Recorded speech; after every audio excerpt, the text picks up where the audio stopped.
nyuwun pangapunten. Kegandengan menika tasih lari-lari.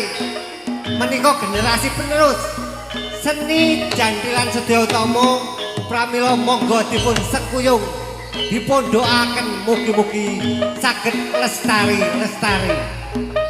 matur nuwun sumangga sugeng midhangetaken lan mirsani.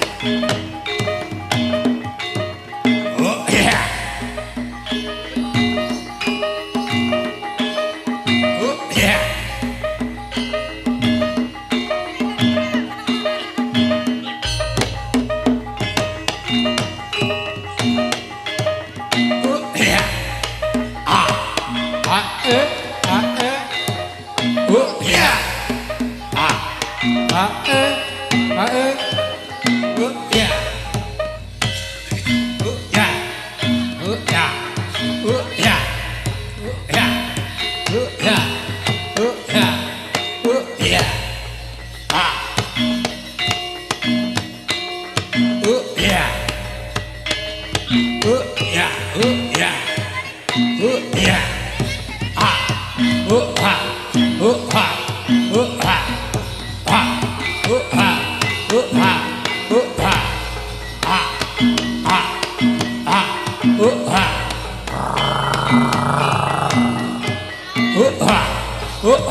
kumrice krimis wis teko sedhela aneh bapake wis teko nyong kaget aduh rika betana bungkus lapati kusino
Makaten pagelaran saking putra-putra Junior Setyo Utomo saestu putra-putra sewau tasih tarap belajar. Saestu mbok menawi kathah kekiranganipun nyuwun pangapunten. Lan badhe kalajengaken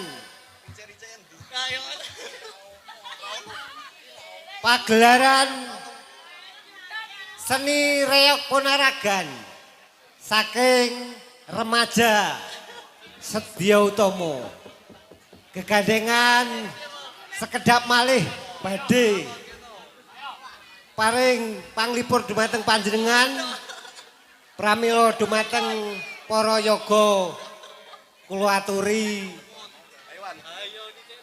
nyemanggaaken anggenipun paring gending sumangga.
Anglangut bebasan tanpa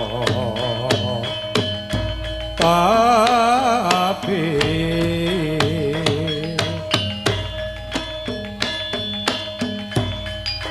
nora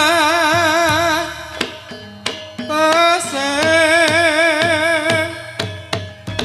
meka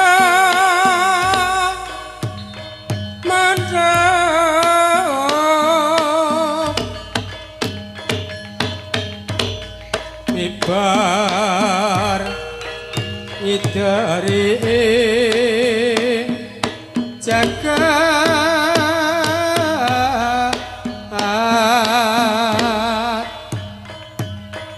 ngulang trara para ngunggahi kuno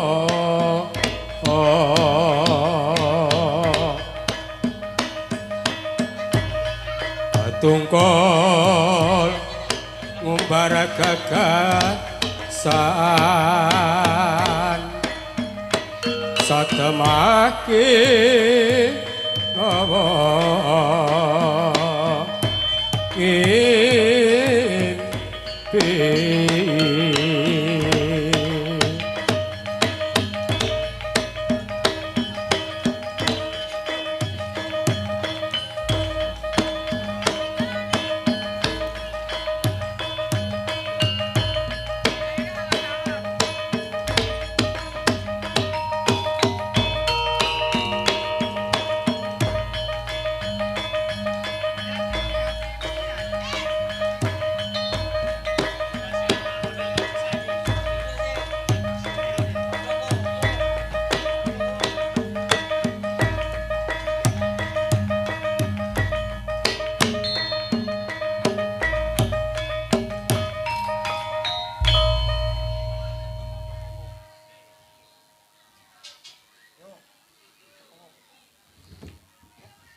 ya, ya, ya, ya.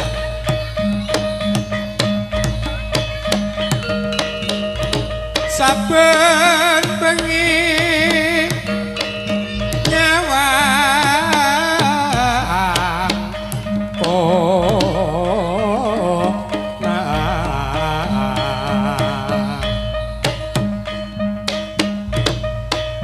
Amamajang among karo janur kuning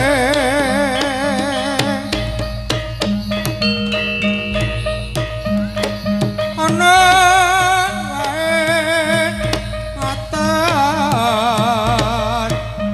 kono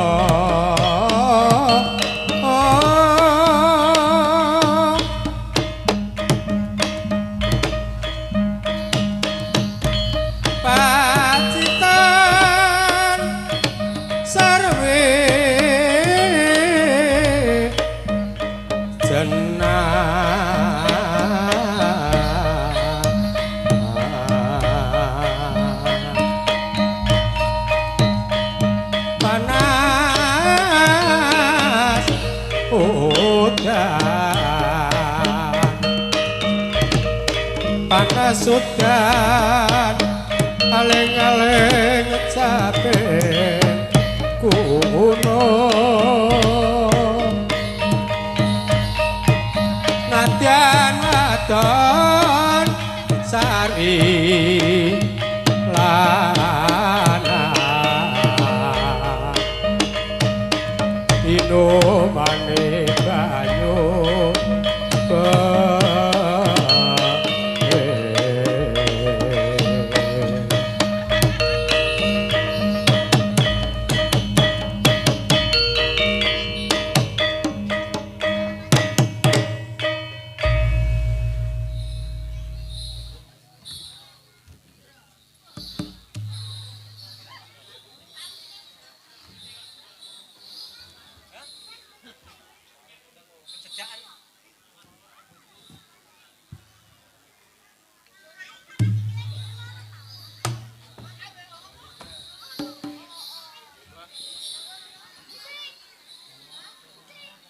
Duh wong ayu peput jeneng ati kaya ngene wong lagi nandhang asmara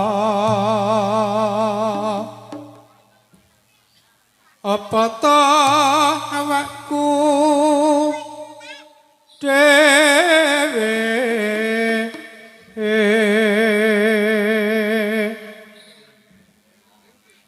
Duh dewa Jawa Tengah walah sono mringwa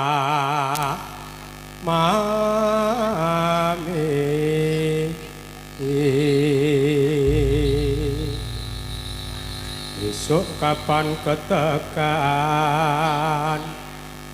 jejer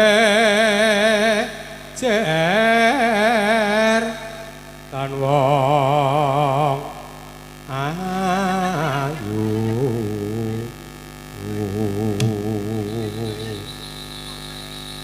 umpama nahkoda tanpa prau sasabara tanpa patri udam sari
nong alia ibrah pojoga kagunan reya bisa anggap megambira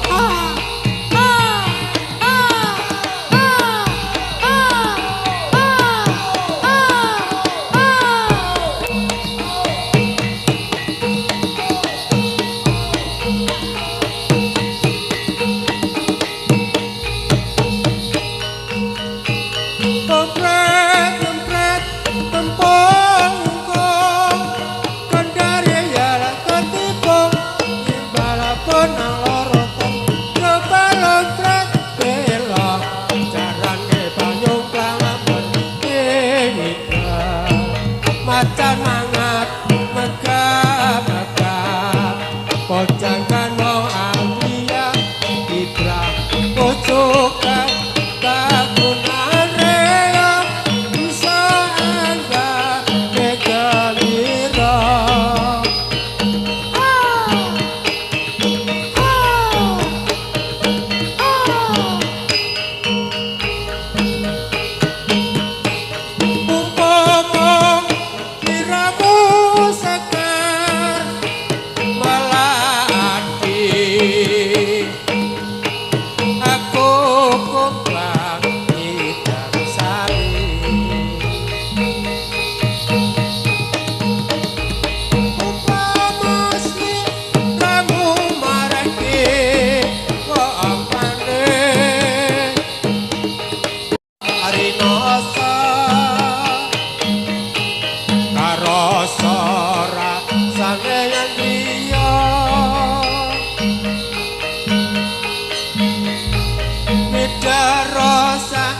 Jagadroya kalingono ukiran samudra ora ilang memadise aduh kate ati selawase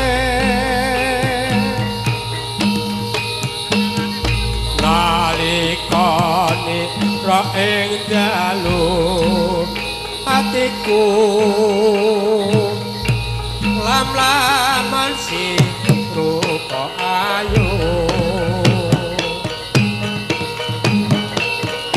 nganti mati ora bakal lali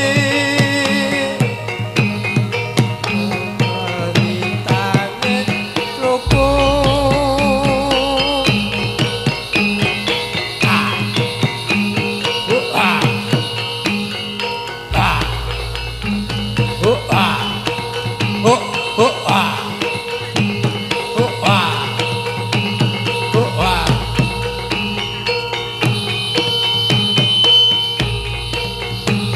Kompret, kompret, kempul, kempul, kendarian, ketipung, imbal, benang loroton, tendrung, kelompret, belok, jarang ngeki pandokang,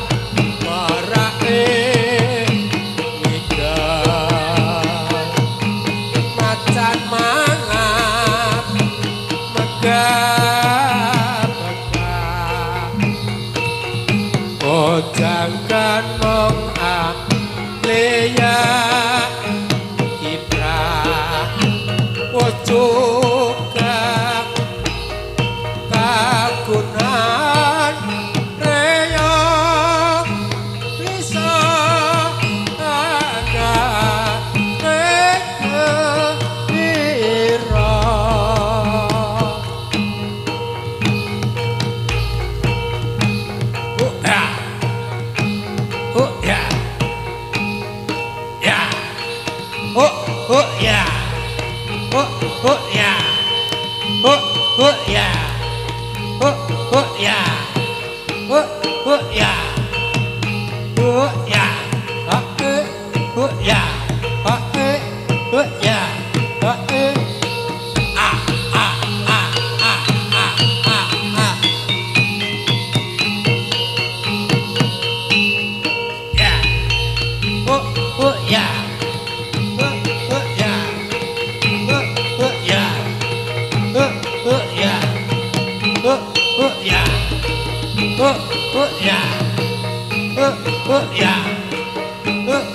ya.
nadyan ujug temong paksi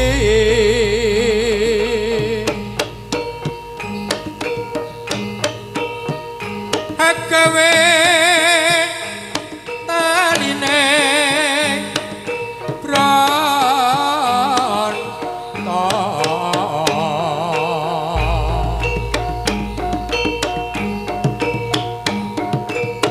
alos manis tur ati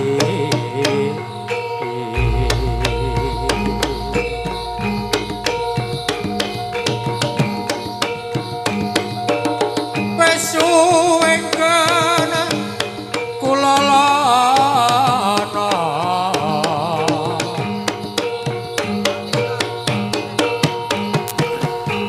goleki sing kodang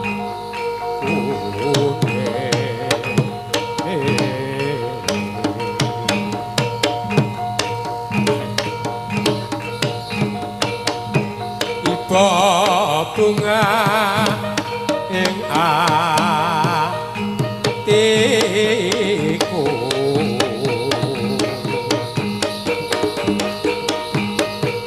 yanding bisa ganti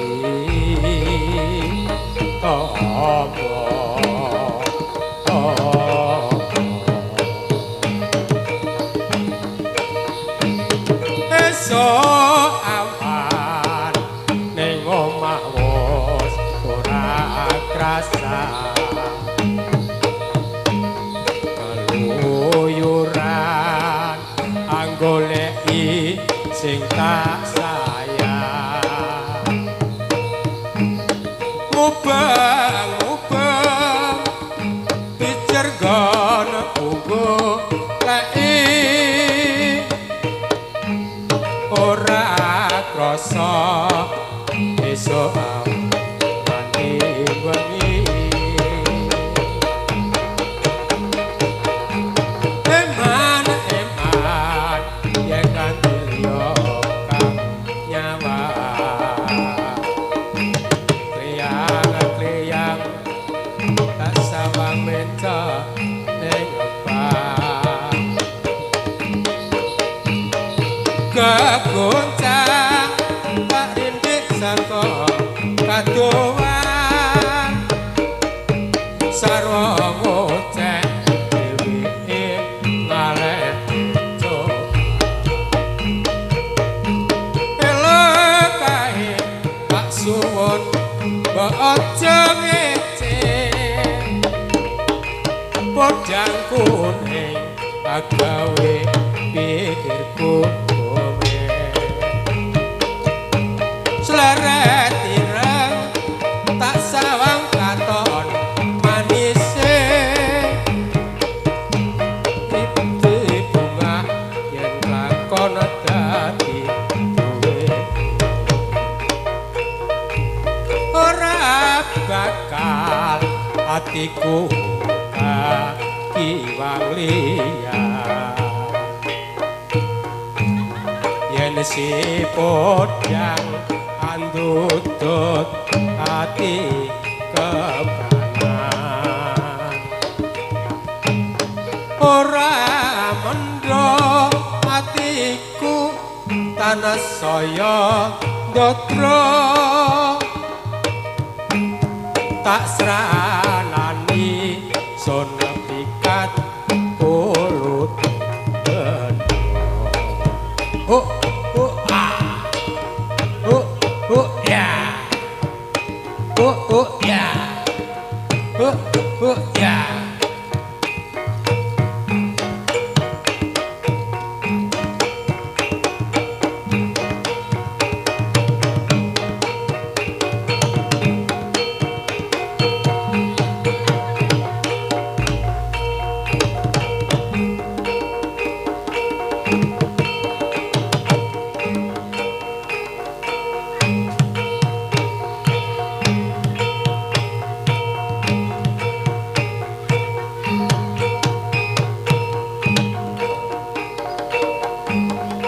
iso aman ning omos ora krasa keluyuran anggoleki sing tak sayang mubeng kejar gon kubuk leki ora krasa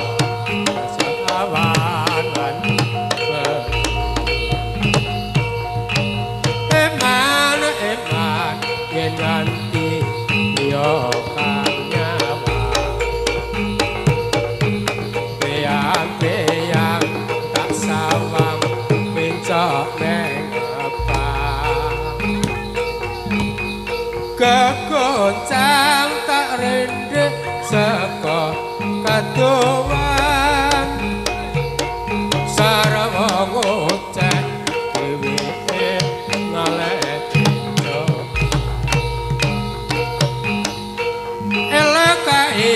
tak suwun mbok aja ngece podha kuning agawe pikir kukume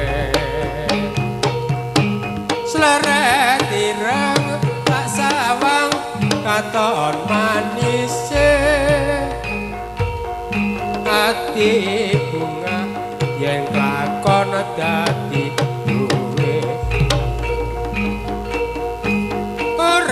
bakal hatiku kahilangi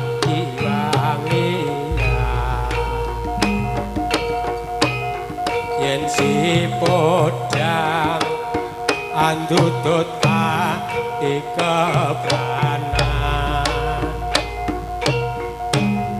ora mendho atiku tanah saya tatra tak sranani suntikat mulut gendho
kanca tani kang padha makarya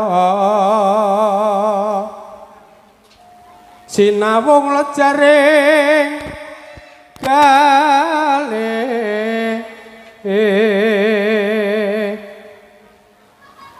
parine lemu-lemu katon subur nyenengke ati kalis ing sambikala iku banyu wonku wit saking Gusti kawula kanca tani yepi saka guru negeri uga betenging bangsa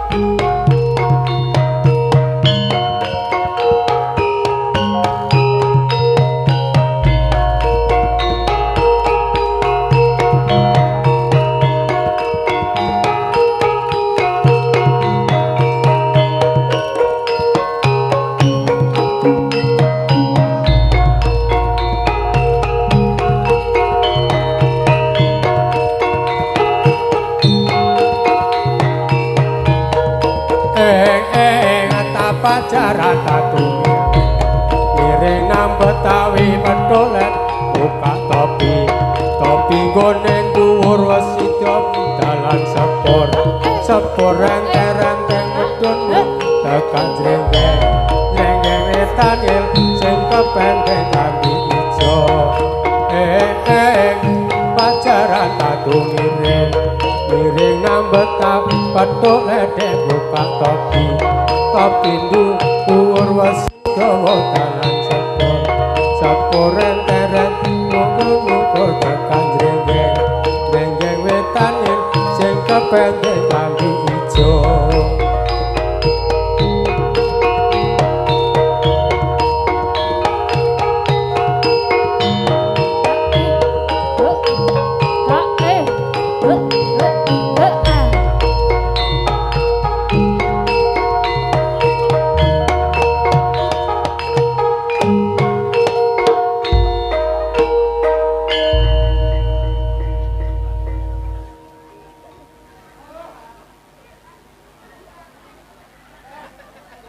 Tus.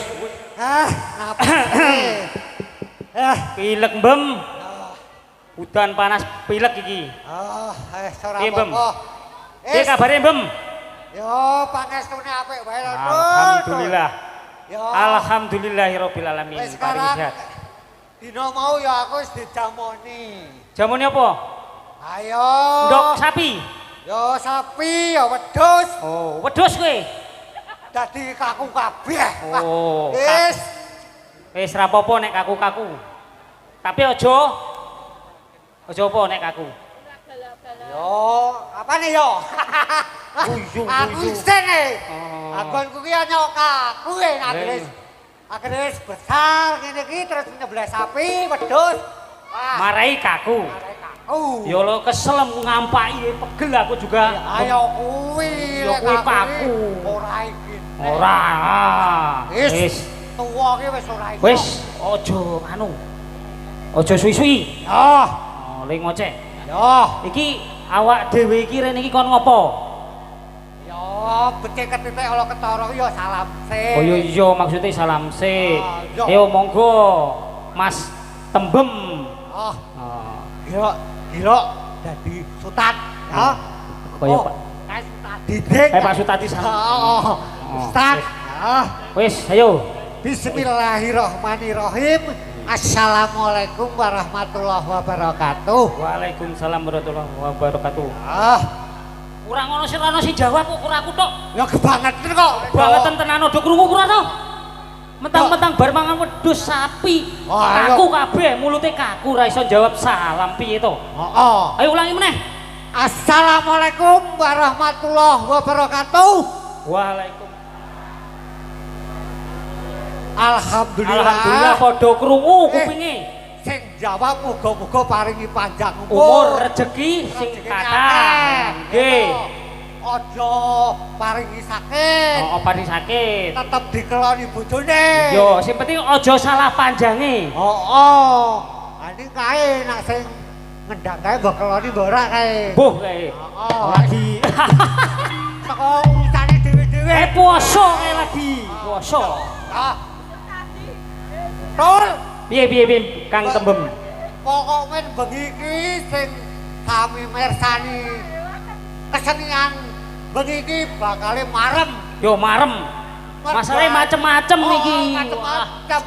Mau saka awale apa jadilan kreasi anak-anak. Bocil-bocil. Wah, perdana niku di ngapunten menawi wau enten salah napa nggih di ngapunten. Aku kok midak pucukan iki dia. Duit. Oh, tak kira duit lah. Wis. Tol. Heeh, Awak dhewe iki tawas paklipur karo warga lan para pamirsa iki ya gedhe cilike iki ngibur. Yo. Ya utama sing sawetara bar apa kae? Sawal ya. Bar sawal. Sawal. Yo sawal terakhir iki. Sawal ruwah poso bodo meneh iki to. Oh, Idul Adha. Makane kuwi. Wis patang sasi, wis kaku-kaku awake. Saiki main meneh yo. Oh. Nah, mergo kuwi engko arep ana atur pangandikan saka sing Saubul hajat. Nah, intine awak dhewe klipur. Iya, kok ana sing ngenehi sambutan saka pihak keluarga. Ben ra kesuwen, Dul. Heeh. Saiki kowe metu kebone dingon. Kebo karo apa? Karo muncuk. Waduh, munyuk. Oh. Kebo karo Muncuk. munyuk. Ya wis tak undang kebone sik. Oh, ya. Yo. Dan Yo. Kebo.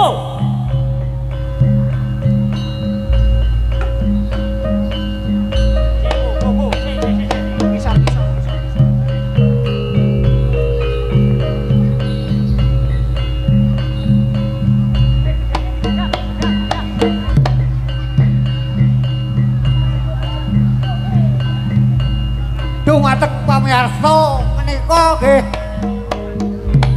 pagelaran angon kebo kalian muncuk. Ah, nika taus paklipur dumateng panjenengan sedaya mugi-mugi jenengan nggih sami remen. Ah, nggih.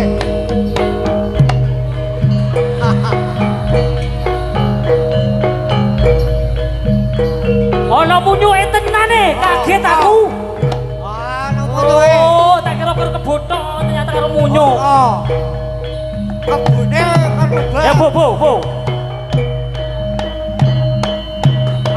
Madep rono kidul, Bu. Ayo, madep. Nyuk, kene nyuk. Nyuk. Munyuk pakanane apa le? Gedang. Gedang munyuk. Sik nyuk, tak kei engko nyuk. Madep kon. Madep kidul. Prit. Madep kidul. Madhep kidul nyuk. Nyuk, madep kidul nyuk. Ku. Ayo. Tul. Ah, Lah kebune kok wingi ra ge korbani napa to? anu urung poel. Oh. Kok gedhe tok tapi urung poel, ora iso nggo kurban. Oh. Nek kebo lanang karo wedok tuwa ndi Tul? Ya tuwa lanang. Ah, takon. Kok iso? Nak takon sepuh kae, sepes mini sepuh. Oh. Lanang karo wedok ki tuwa sing wedok. Kok iso? Iso ngendi? Sing wedok ngerti lek brangkang. Oh. Ya wis Tul. Nek pentul karo tembem tuwa sapa? Yo, tuwa sapa? Tuwa sapa Jal? Pentol kalau tembem tua sapa nek menak bener tak kayak gedang kok. Nyuk. Tua sapa? Oh, tau pentol padane untukmu yo entek. Oh. Wis Wis saiki kowe pakakno kebo pakanono. ben anteng karo munyuke. Karo anteng menan. Oh, munyuke pakani nyuk. Sak menika sekarang sudah waktunya kepada keluarga Bapak Mul sapa kae? Oh. Men turu kebone pakani men turu. Walah kasih go permen barang. Walah. Munyuk ra usah kowe nyuk. Nyuwun permen. Jaluk gedang. Alah. Nyuwun. Ya. Nah, munyuke pinter. Ya. Oh, Munyuk kayak gedang ra gelem. Kayak watu apa piye? Tul. Yo. Aku ki wis ora permono ya. Ah, nek sampean ra permono berarti tuwa kuwe, ora tuwa aku. Ya ora aku ki Oh. mergo kokean golek mata pencaharian kok ora kaya kowe. Iki. Kusi. Oh. Ah iki Notoku sipite kaya Cina dadi ra weruh. Apa iki tulisane iki mau iki sing ngenehi tulisan. Oh. Dalu punika bapak-bapak ibu-ibu panjenengan sami saged ningali hadiah apa hiburan iki munyuke dasar munyuk tenan kuwi. Oh, tenan kok. Meneng nyuk aku ngomong nyuk. Wah, Ah, iki dari keluarga Bapak Mulat. Mulat sopo iki? Mulat Suka Hono. ya. Oh, Mulat dari Mulat Pak Sukohono keluarga. Monggo saged mriki nyukani memberi sambutan. wakil dari keluarga Bapak Nggih. Mul Suko Handoko. Niki enten acara niki kumpul-kumpul niki dalam rangka nopo? Ya. Monggo. Perwakilan keluarga Bapak Mulat Sukohono. Oh. Nggih, monggo. Salaman sewa. Meneng nyuk. Iki tamu ado nyuk. Meneng salaman. Oh, salaman munyuk ya salaman. Oh. Ora njaluk gedang lho, ora nggo gedang kuwi.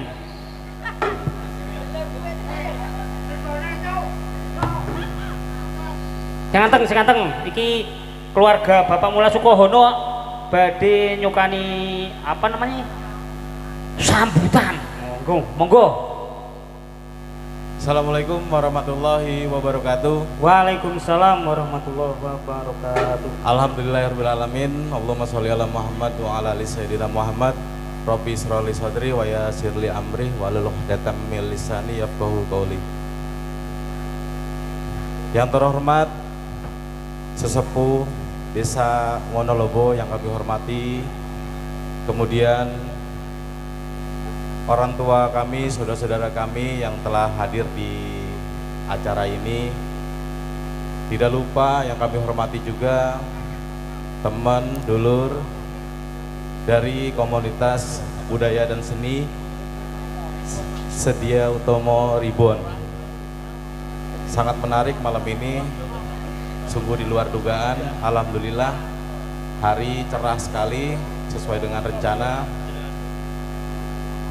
Baik, sebelumnya saya ucapkan terima kasih kepada semua hadirin yang telah hadir pada saat ini. Kita sama-sama meriahkan acara hari ini. Tadi ada pertanyaan, apa sih tujuannya gitu ya Pak?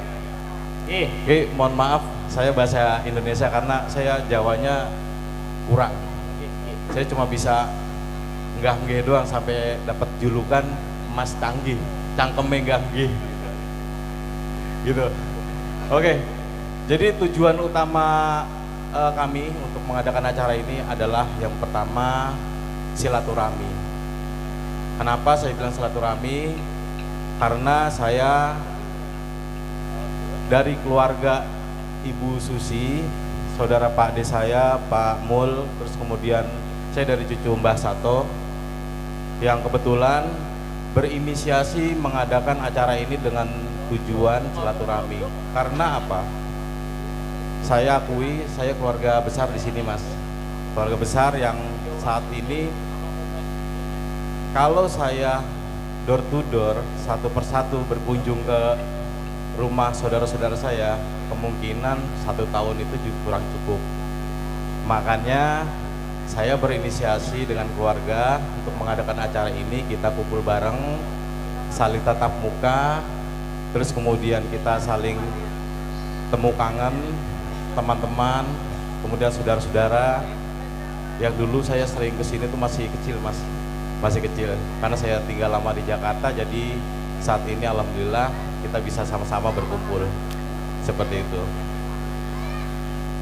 Jadi terima kasih saya ucapkan sekali lagi kepada semua warga Desa Wonolobo, terutama teman-teman support dari Paguyuban Komunitas Budaya dan Seni.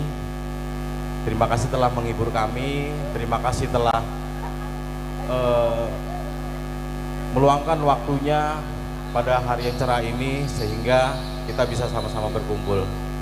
Dari saya mungkin cukup sekian mas, terima kasih banyak. Akhirul kalam, wabillahi taufiq wal hidayah. Wassalamualaikum warahmatullahi wabarakatuh. Waalaikumsalam warahmatullahi wabarakatuh. Matur nuwun saking keluarga Bapak Mul. Ya. Sampun nyukani sambutan. Maksud dan tujuannya pun ngertos? Ya, ngerti toh. Ngerti saiki. Ah, wong aku ya pinter kok. Apa Jal mau tujuannya? Keluargane Pak Pul sekeluarga iki kondur saka Jakarta mudik nang Nolobo. Heeh. Pengen silaturahmi. Heeh. Ben ketemu sedulur-sedulur nang Wonolobo. Terus diajak libur warga. Mentaske seni sedya utama rembon. Nggih. Ah, waduh ya kudune ndongake. Nggih. Muga-muga keluargane Pak Pul keluarga sing saka tlatah Jakarta nang kene yo Seneng, terhibur, kondur nang Jakarta paringi slamet.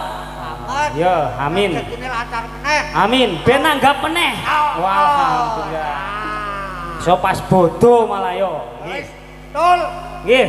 Iki gandeng Kebune wis wareg, kebune wareg. munyuke wis wareg, Wareg. dhewe urung wareg. Ida akeh tontonane meneh. Heeh. Saiki awak dhewe bali leboke nang kandang. Kebune munyuke. Mau ana assalamualaikum saiki kudu ditutup. Oh ya. Iya. Wis tutup. Heeh. Apa? Are kon tutup. Ono sing buka, ya sing nutup. Oh. Nggih, Ayo, teh, mangkatan. nyuk. Bali. Atur saking angon kebo, mbok menawi katarepatipun nuwun pangapunten pentul kalian tebem nggih. Nggih. Monggo Mas. Tonton kebune. Kula akhiri wassalamualaikum warahmatullahi wabarakatuh. Waalaikumsalam warahmatullahi wabarakatuh.